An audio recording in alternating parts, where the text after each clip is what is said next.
Take control. Take control of your city. How do it equivalate?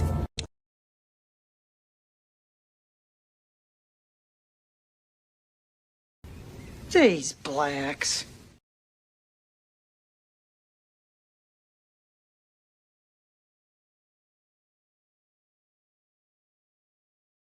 And I want to understand white rage, and I'm white.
So Destiny got demonetized, y'all. The cancel culture is spreading like a virus. It's like the T virus in the Resident Evil series. The liberals thought they could contain cancel culture. They thought they could use cancel culture as their own special weapon. And just like in every zombie movie, the virus it eventually escapes the lab. It leaves out of your safe, controlled conditions, and it enters the real world, and it does whatever it does in the real world.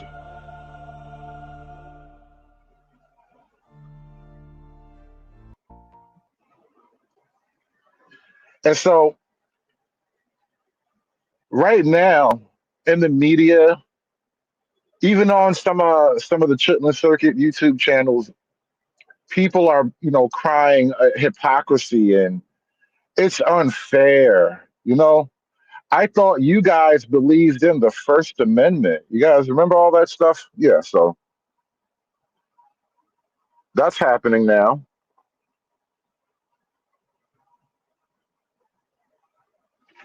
And I got to tell you, honestly, on pure principle alone, you guys have a point. When you think about just the sheer principalities, because there's principalities in this, right?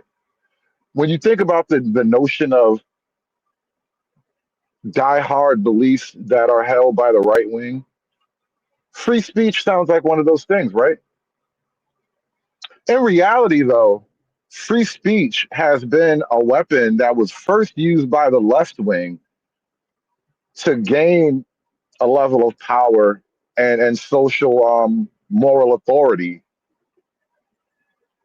So this is why controlling the media and other institutions like that were paramount, because they needed to say all the things they needed to say so that people could fall under their magic spell. And then a funny thing happened with free speech somewhere around the late 90s and the early 2000s. The left wing started to ban words.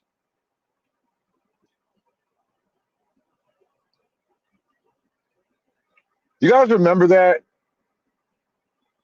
It was happening so slowly. You didn't even notice what the whole point of it was, right? The left wing began to ban individual words, agate say, right?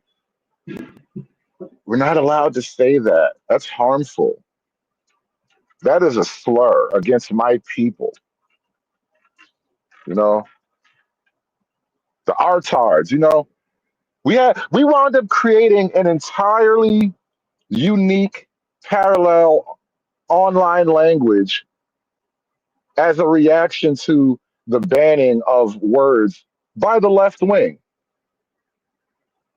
And it's an ironic thing that the party of free speech eventually became the party of censorship. And they did it really slowly, you know, literally one word at a time. And then, you know, everybody's favorite word, you know, the word that everybody loves to say, but only black people are allowed to say it. You lose your job.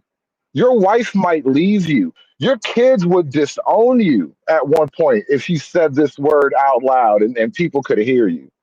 Your church would pray to God that you burned in hell if you used the magic word. Give a nigga a break.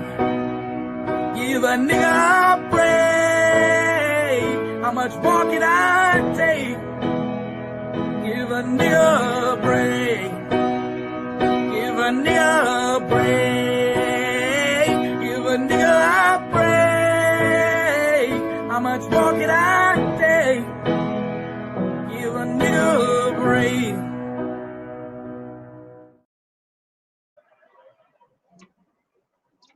And so after years of left wing cancel culture, and really it's linguistic fascism, honestly, right? Banning words because they theoretically maybe possibly hurt somebody's feelings, right? That is how the left wing practices their version of fascism. We don't even want to talk about a particular thing, so we're just going to make all of those words illegal. That way, you can never actually have the conversation and thereby prove me crazy and wrong and evil and manipulative, right? So if we ban the words, we can ban the entire conversation. And that's how I win, by banning the entire conversation.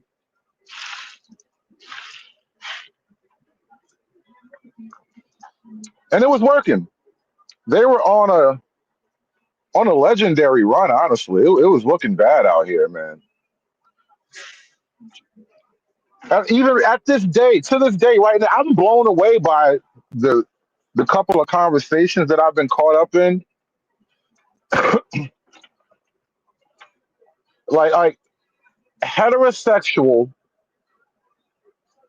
older black men who've probably had children and whatnot, they are willing to extend their blackness to cover or give grace to the gay community. Yet the gay community, almost by definition, by its very identity, cannot and will not extend any grace to the straight black male heterosexual community. It's a one-way, one-sided allyship. Yeah, because you're effectively banned from even looking critically at anything about the LGBT community. It is a way for them to restrict you from even having that level of conversation. And so what has happened over the years is that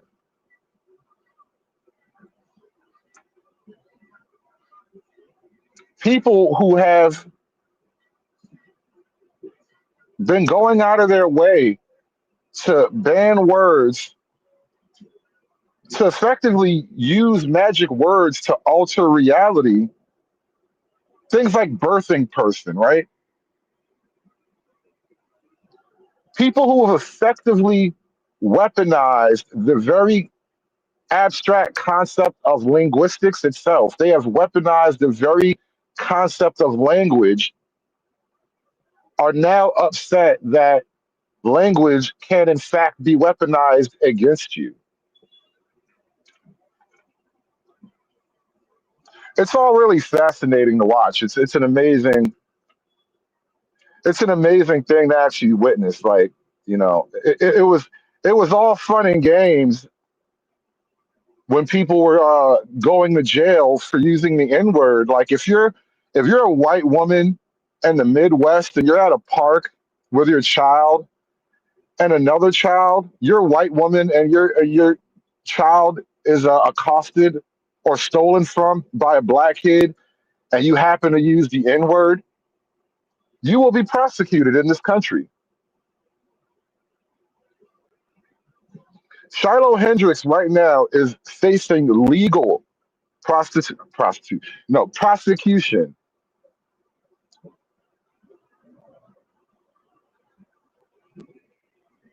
So Charlie Kirk got shot in the neck because he said a word.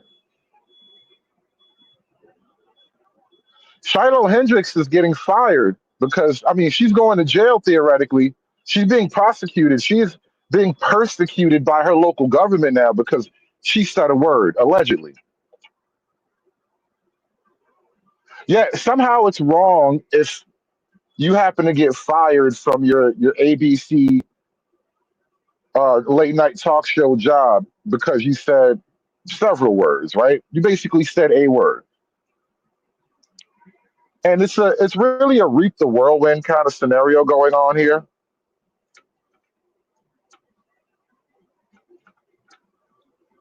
where I don't think people recognize the reality of it. I mean, is it hypocritical? I suppose.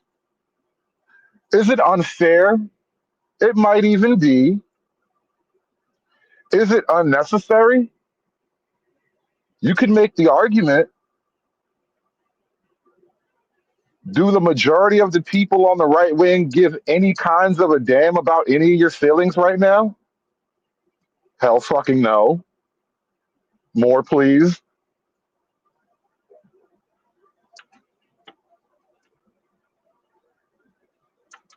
You know the thing about a weak argument, Uncut Underground? And this is a point that I've been getting across to my audience over the last couple of weeks, month or two maybe.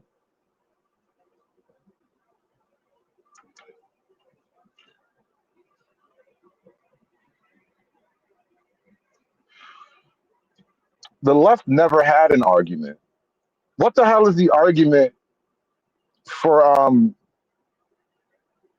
LGBT allyship, right? What the hell is the argument for infinity immigration, right? The left doesn't actually rely on arguments. They rely on a sophisticated series of traps and snakes and ladders, basically. Which brings me to my larger point. And direct response to your comment about a weak argument.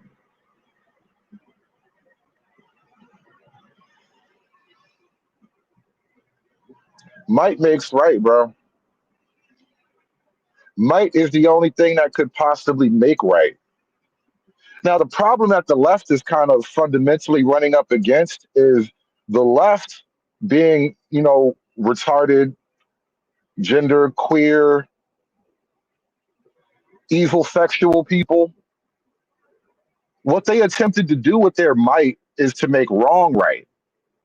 And that is a fundamental clash of it's like, unstoppable force meeting an immovable object. And when you're trying to jam a square peg into a round hole, that is a thing that would require a level of power that would effectively obliterate the square peg and the round hole at the same time.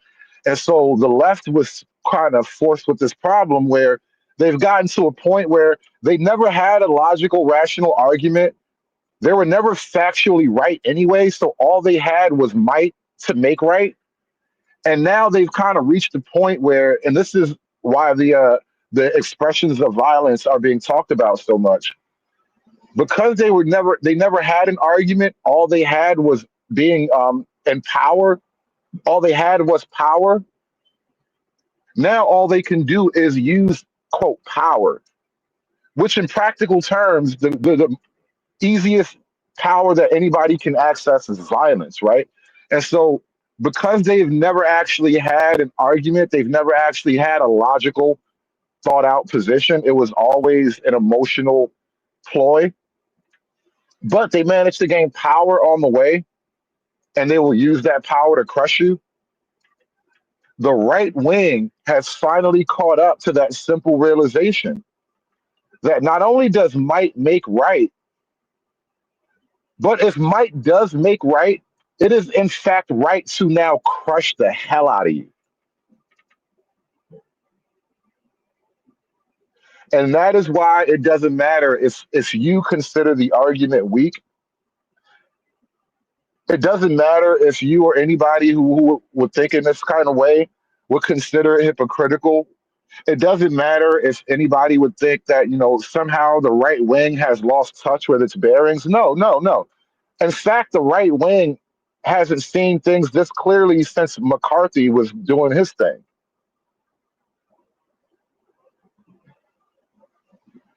And so, because the right wing has been kind of unafraid to embrace the real power dynamic that is the bloody life and death politics that the left wing kind of engages in,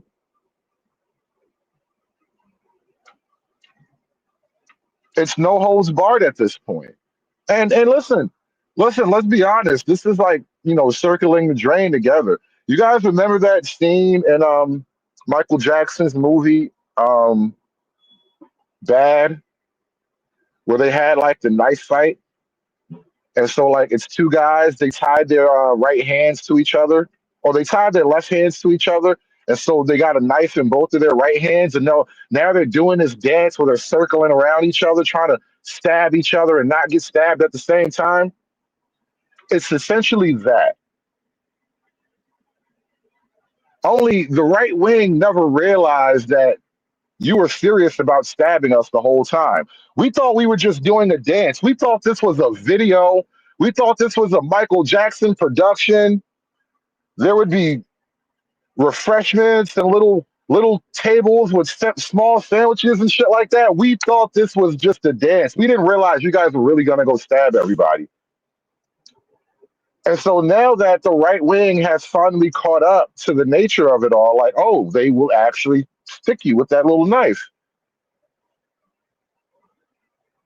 Now it changes the dynamic completely.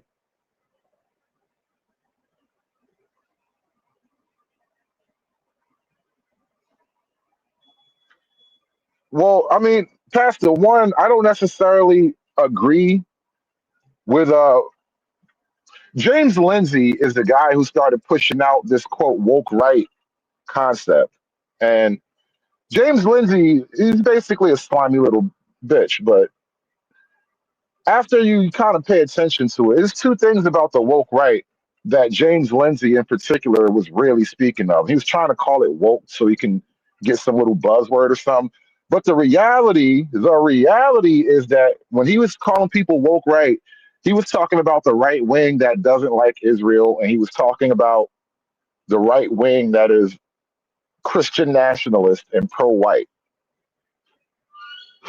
which is basically like telling these very same groups of people not to defend themselves against obviously direct threats to their actual identity group, right? And so James Lindsay's kind of full of shit with the woke right thing. That being said, you can call it the woke right if you like. If that makes you feel better, if that somehow warms your social justice heart at night to call the right wing woke, well, then so goddamn be it. Look at me. I'm the snowflake now. How about that shit?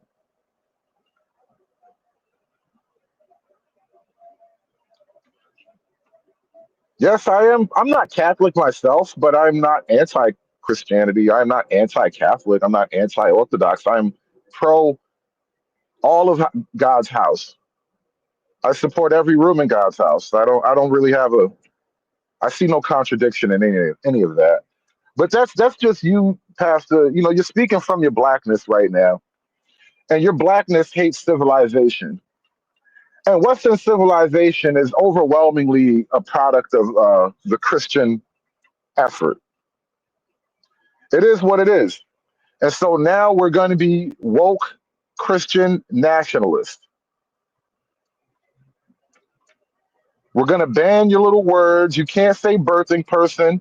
We're banning all exotic pronoun usage. If you have any exotic pronouns, if you have more than one pronoun, we're going to start putting your resumes in the trash. File 13, that son of a bitch. The resume is never seeing the light of day. My manager will never know you existed.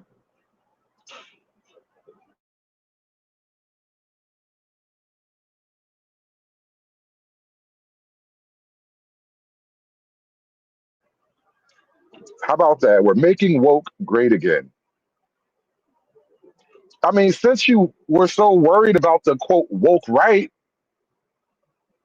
well, here you go. You got the woke right. Everybody's wide awake. It's funny how a guy getting shot in the neck in front of people, suddenly everybody becomes wide awake. Now everybody's woke. Are you happy now? There's no going back to sleep. It's like waking up at 4 o'clock in the morning and you really got to be to work at 6, right? There's no going back to sleep. You're not going to get that extra hour. Everybody woke now. And the right wing is on the ascension, not just politically, because see, and this is a reality. Politics is downstream from culture. And yeah, listen, both sides are woke now. But you know what that actually means?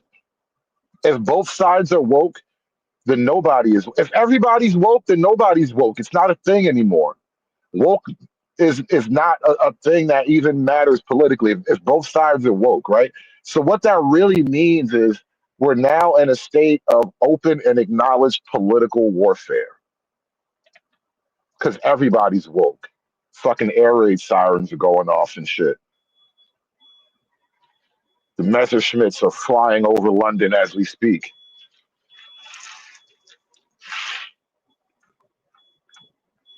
Everybody woke now.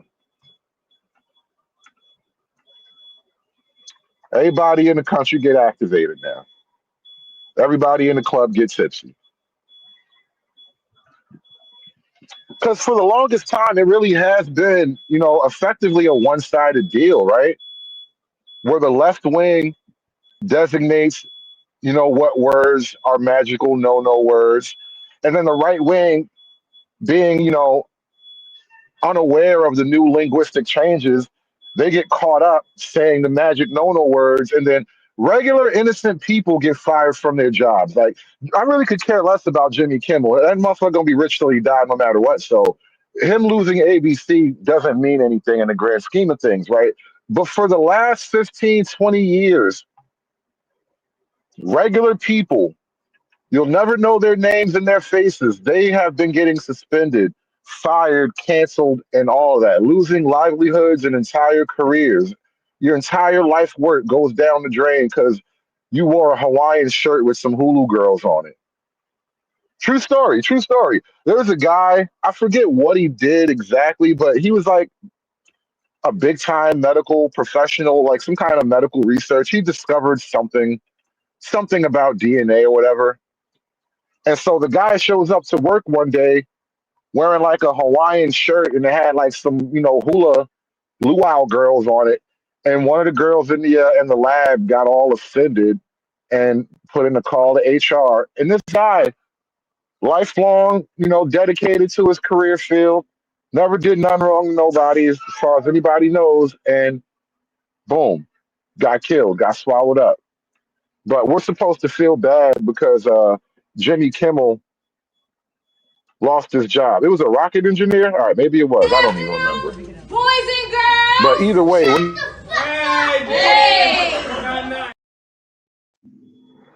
didn't mean to press that. But yeah, either way, no time to feel bad about Jimmy Kimmel and his career. He'll be fine. He'll be quite all right.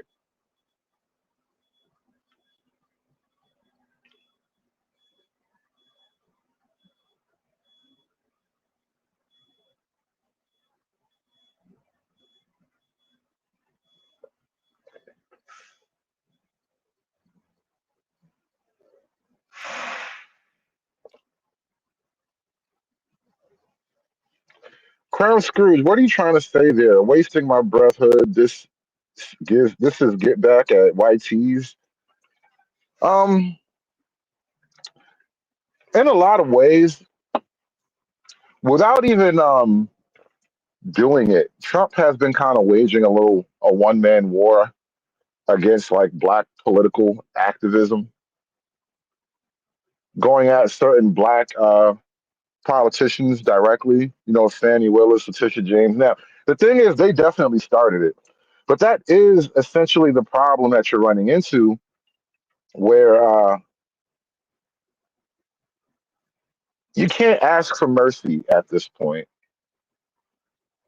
Politically speaking, now that we're in this open state of declared political warfare, you can't just now all of a sudden ask for mercy, because the problem with the right is that the right wing is the party that actually believes in the concept of mercy. Like, you don't get mercy from the left; you get crushed and reshaped and molded into submission. Where the right wing only asks you to, ask for mercy, and now is not the time for mercy. That might come way, way, way, way, way, way, way, way down the line. Like, we haven't even fired up any helicopters yet. How can you talk about mercy after you haven't even fired up a helicopter yet? That's all I'm saying.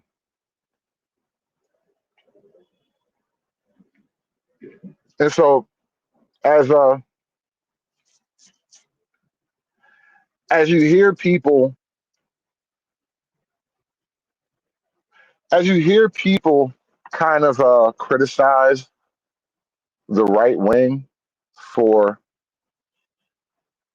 allegedly going too far and refusing to hold on to principles and shit, I'm going to give you something. I'm going to leave you something to think about.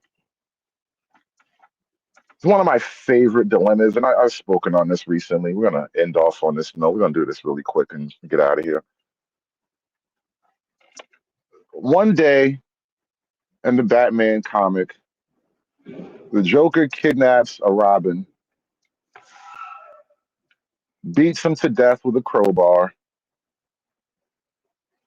and through the power of comic book magic, eventually that Robin comes back and he's reborn. Jason Todd eventually becomes the Red Hood. And the big deal breaker as the Red Hood, and especially coming from the Bat family and having that whole no kill rule, like, technically Batman doesn't even believe in beating the hell out of you that much. Like, Batman doesn't really break your limbs and put you in a hospital for 4 weeks and shit like that. He'll just end the fight with you, but he doesn't really fuck you up. Jason Todd is completely different. He doesn't see the need to hold on to Batman's rules and limitations. And so he goes about, when he re-enters the whole world, he goes about straight killing people. And it leads to this big showdown with the Batman and the Joker. And it's one of my favorite philosophical plot points that comic books have given us. Why is it wrong to kill the Joker? If you are such an enemy of civilization, if society itself is something that isn't real to you except for, as a plaything, as, people aren't real to you, if other people's pain isn't real to you, then it does start to give a lot more gravity to the whole proposition of why is it wrong to treat you harshly. And now you look at this from a political dynamic, and there are thousands, there might even be millions of people in this country who actually do not think America deserves to live as a nation. Like Hassan Abi, Destiny got demonetized, and Hassan Piker is probably going to be the next one to get demonetized because, years ago, he's like, America deserved 9/11 and all this type shit. And so if this is how it truly is, if this is the evil that we are really confronted with, then the very concept of the no kill rule makes no sense. Like, And then I think about the whole Charlie Kirk thing, dying on the floor in front of his wife and children.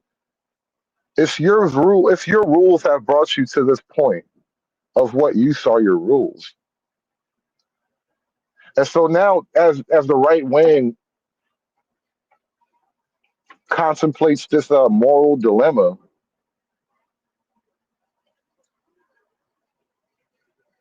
I think it's a sort of a healthy maturity that maybe needs to happen.